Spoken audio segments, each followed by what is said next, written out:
I want to bring in Jeff Guzzetti. He's a former FAA and NTSB investigator, as well as an MSNBC aviation analyst. Again, President Trump held a press conference. He seemed to indicate that he had more insights than perhaps officials did, or at least have said publicly. Let me play a little bit of what he had to say.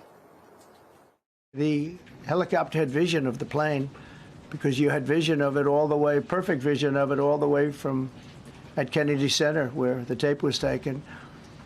And for some reason, there weren't adjustments made. Again, you could have slowed down the helicopter substantially. You could have stopped the helicopter. You could have gone up. You could have gone down. You could have gone straight up, straight down. You could have turned. You could have done a million different maneuvers. For some reason, it just kept going and then made a slight turn at the very end. And it was, by that time, it was too late.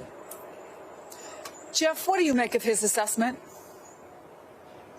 Well, I guess there is some initial information to indicate that the helicopter pilot was alerted to the CRJ airplane, but we don't know if the helicopter pilot saw that particular airplane. We just don't know that. They may have seen something else.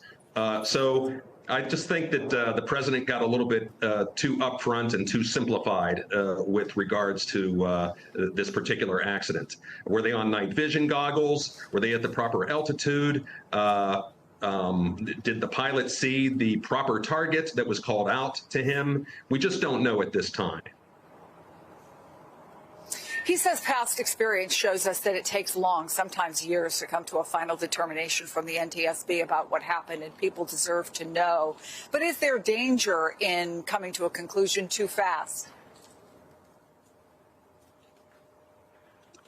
Yes, I believe there is danger in coming to a conclusion too fast. In fact, the International Civil Aviation Organization standards for accident investigation says that there shall be one voice of the investigation, and it shall put out confirmed facts to preserve the integrity of the investigation. And I don't think that's what happened here with this press conference. Chris, in 35 years of accident investigation, I've never seen a press conference quite like this in the wake of an accident. Let me play some sound from air traffic controllers. This is the folks who witnessed exactly what happened with this crash. Take a listen. Pass 25, get the CRJ in flight. Pass 25, pass behind this CRJ. Crash. This is alert 3. Crash. I just saw a fireball and then it was just gone. So I haven't seen anything since they hit the river, but it was a CRJ and a helicopter that hit. I would say maybe a half-mile off the approach end of 33. Does that give us any early clues about what might have happened here?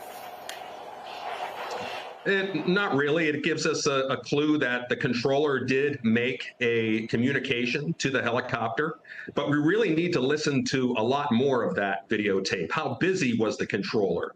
Was the helicopter communicating long before the collision?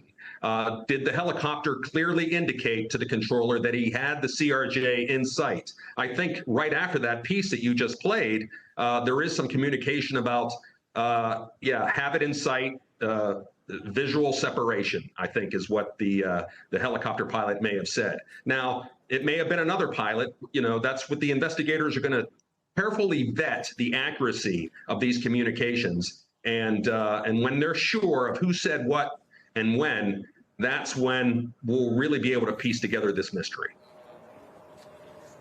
We mentioned the NTSB is in charge of this investigation, and we now do have official confirmation from them that they're going to update us on everything that's going on at 2:45 Eastern time this afternoon. So about an hour and a half or so from now is when that is scheduled. But in the meantime, let me ask you about how they prioritize, because the suggestion I heard this morning was, first and foremost, they want to recover the victims, and obviously they are still finding parts of both of the planes. Significant parts have already been found. But what is the priority right now? What is the NTSB doing? And does the investigation in some ways take a second spot to making sure that the bodies are recovered? I think what you said, Chris, is correct. I think at this point, the recovery of the bodies are going to be the primary concern. The NTSB is not going to want to fiddle around with wreckage, with human remains around there, and they're very good at treating the families with respect. And so I think they're going to let the recovery effort continue. Now, that's not to say that they might be able to do two things at once while they're doing body recovery, that you could have a couple of divers retrieving the flight data recorder and the cockpit voice recorder. As long as it doesn't interfere with the body recovery and happens concurrently with that, I think the NTSB would allow that to happen. But in terms of massive movements of the wreckage and recovering the wreckage, that's going to happen after the bodies have been recovered.